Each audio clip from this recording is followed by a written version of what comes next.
What's up guys, LQ here with the LQ Review. Thank you so much for joining me here at my YouTube channel. This is where I talk about all the geeky, nerdy stuff that I love to talk about. Movies, video games, comic books, and TV shows. And right now I'm going to give you guys my review of Winnie the Pooh, Blood and Honey 2. Alright, finally caught it. It's on Peacock now. And came out for the spooky season, and that's great. I did not like the first one. The first one I felt was just a poorly made movie, poor special effects, poor costumes, everything about it was just simplistic. So I had heard from a lot of people that the second one is a lot better, that the second one has a lot better costumes, the budget has been upped quite a bit, and that is absolutely true. The budget has been upped a lot. The costuming is better. They did a good job of expanding the lore, bringing in other characters such as Owl and Tigger. And from that basis alone, it's a better movie than the first one. This one, basically the quick summary here is that the first movie happened, but what we watched was the movie of so the first movie happened, Christopher Robin escapes, and then they made a movie of it. And the first movie is the movie that was made in world. So the events happened, but what we saw was the movie that happened within the world, that was adapted within the world. And now we get the real Winnie the Pooh and Tigger and Piglet and all these characters. And they decide to go to Ashland to hunt Christopher Robin and all the other people that they want to hunt. There's some cool set pieces in this. There's one set piece that takes place at a rave that was cinematic, visually fun, and a lot of carnage candy in that scene. The costumes, like I said, were definitely better. Particularly creepy was Owl and Tigger, the new ones.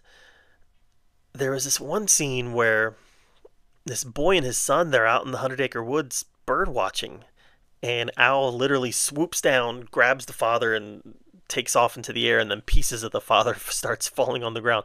Morbid as heck.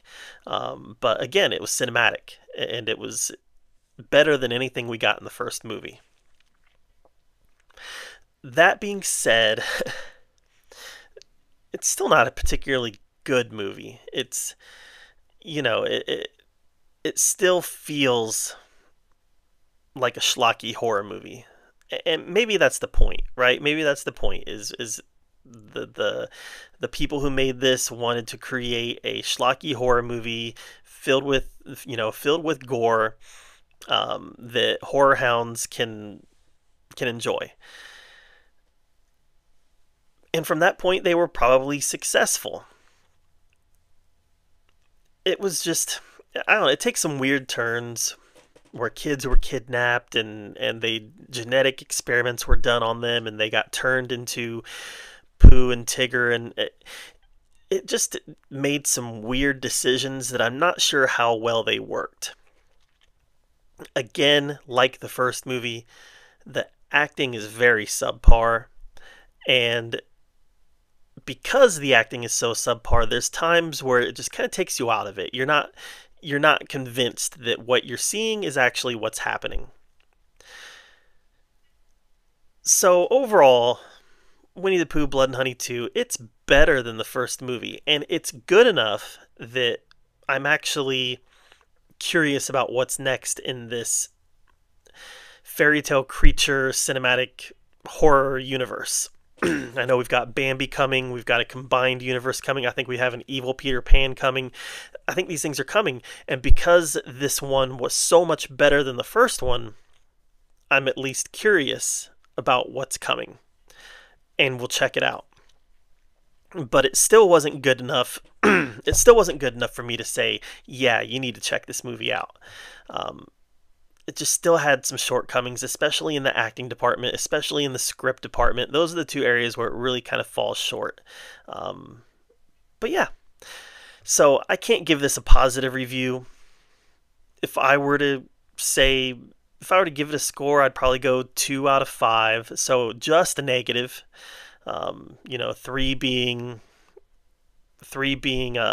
neutral, 4 being good, 5 being great. I'd give it a 2, just negative, but still not good enough for me to recommend. So that's my take on this movie. What did you think of it? Let me know in the comments down below. While you're down there commenting, make sure you subscribe to my channel. And until next time, we'll see you guys later.